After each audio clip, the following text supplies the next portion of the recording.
இன்றைக்கி நான் ரெடி பண்ண போகிறது பிண்டி மசாலா, அதாவது வெண்டைக்காய் மசாலா. அதை எப்படி ரெடி பண்ணுறதுன்னு பார்க்கலாம். இப்போ ஃபஸ்ட்டு வந்து ஒரு 10-15 முந்திரி பருப்பு வந்து ஊற வைக்க போகிறேன். ஏன்னா இந்த மசாலாவுக்கு வந்து நம்ம முந்திரி பருப்பு சேர்ப்போம். அது நல்லா ஃபஸ்ட்டு ஊறட்டும்.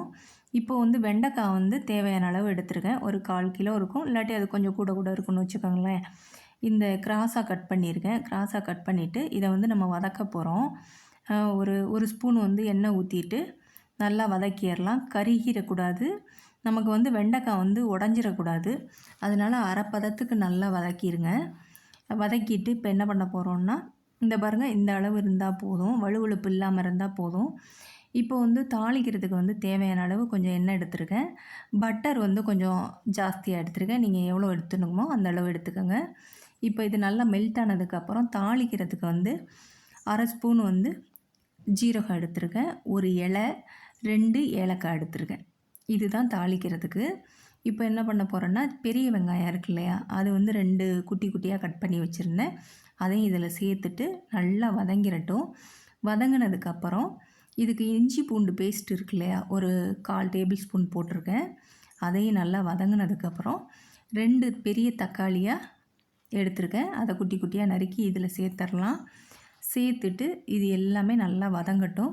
வதங்கினதுக்கப்புறம் இதுக்கு தேவையான அளவு வந்து 1/4 டேபிள் ஸ்பூன் வந்து மஞ்சள் தூள் சேர்த்துருக்கேன். 2 ஸ்பூன் வந்து வெறும் மிளகாய் தூள் சேர்த்துருக்கேன். 1/2 ஸ்பூன் வந்து மல்லித்தூள் சேர்த்துருக்கேன்.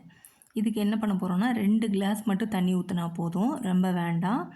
இது வந்து ஒரு 10 நிமிஷம் நல்லா கொதிக்கணும், அந்த அளவு இருக்கணும்.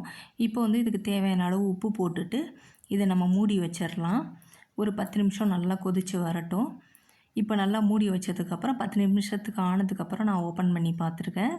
இப்போ என்ன பண்ண போகிறோன்னா, இதை நல்லா கிண்டிட்டு நம்ம வதக்கி வச்சுருந்தோம் இல்லையா வெண்டைக்காய், அதை வந்து இதில் சேர்த்துடலாம். சேர்த்துட்டு நல்லா மிக்ஸ் பண்ணி விட்டுருங்க. இப்போ வந்து நமக்கு வெண்டைக்காய் வந்து ஒரு 10 நிமிஷம் அப்படியே சிம்மில் வச்சுருங்க அடுப்பை. ரொம்ப ஹையில் வைக்க வேண்டாம். வெண்டைக்காய் வந்து ரொம்ப வெந்துடக்கூடாது. அதை ஒரு 10 நிமிஷம் மூடி வச்சிடலாம். இப்போ வந்து என்ன பண்ண போகிறோன்னா, முந்திரி பருப்பு அரைச்சி எடுக்க போகிறோம். இது கொஞ்சம் தண்ணியாகவே அரைச்சி எடுத்துக்கோங்க. கெட்டியாக அரைச்சிங்கன்னா நம்ம சேர்க்கையில் கட்டி கட்டியாயிரும். இப்போ வந்து நமக்கு 10 நிமிஷம் ஆயிடுச்சு. வெண்டைக்காய்க்கு வந்து இப்போ என்ன பண்ண போகிறோன்னா, அதை நல்லா மிக்ஸ் பண்ணிவிட்டு இதுக்கு கரம் மசாலா வந்து ஒரு 1/2 ஸ்பூன் சேர்த்துருக்கேன். உங்களுக்கு தேவையான அளவு சேர்த்துக்கோங்க. அதை சேர்த்துட்டு ஒரு 5 நிமிஷம் ஆகட்டும். 5 நிமிஷம் மூடி வச்சதுக்கப்புறம் இப்போ என்ன பண்ண போகிறோம்னா, லாஸ்ட்டாக வந்து நம்ம முந்திரி பருப்பு வந்து அரைச்சி வச்சுருக்கோம் இல்லையா, அதை வந்து இதில் மிக்ஸ் பண்ணிடலாம். இதை வந்து இப்போ பாருங்கள், இந்த தண்ணியாக ஊற்றணும், இல்லாட்டி கட்டி கட்டியாயிரும். கட்டி கட்டியாயிரும். அதனால் கொஞ்சம் தண்ணியாக கலந்து ஊற்றுங்க. உங்களுக்கு எவ்வளோ தண்ணி வேணுமோ அந்த அளவுக்கு நீங்கள் கொஞ்சம் பார்த்து ஊற்றிக்கங்க. இப்போ வந்து அவ்வளோதாங்க, நம்மளோட பிண்டி மசாலா வந்து ரெடி ஆயிடுச்சு. இந்த பிண்டி மசாலா லாஸ்ட்டாக என்ன பண்ண போகிறோன்னா, கொத்தமல்லி மாத்திரம் எடுத்துக்க போகிறோம். இது வந்து சப்பாத்திக்கு சூப்பராக இருக்கும். அப்புறம் சாம்பார் சாதத்துக்கும் நல்லாயிருக்கும்.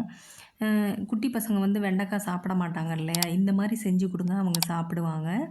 ஏன்னா என்னோடய பசங்க சாப்பிடுவாங்க, அதுக்காக சொல்கிறேன். நீங்கள் சாப்பிடும்போது அதில் லைட்டாக எலுமிச்சம்பழம் புழிஞ்சு சாப்பிடுங்க, நல்லாயிருக்கும். உங்களுக்கு பிடிச்சிருந்ததுன்னா நீங்களும் ட்ரை பண்ணி பாருங்கள். லைக் பண்ணுங்கள், ஷேர் பண்ணுங்கள், சப்ஸ்கிரைப் பண்ணுங்கள்.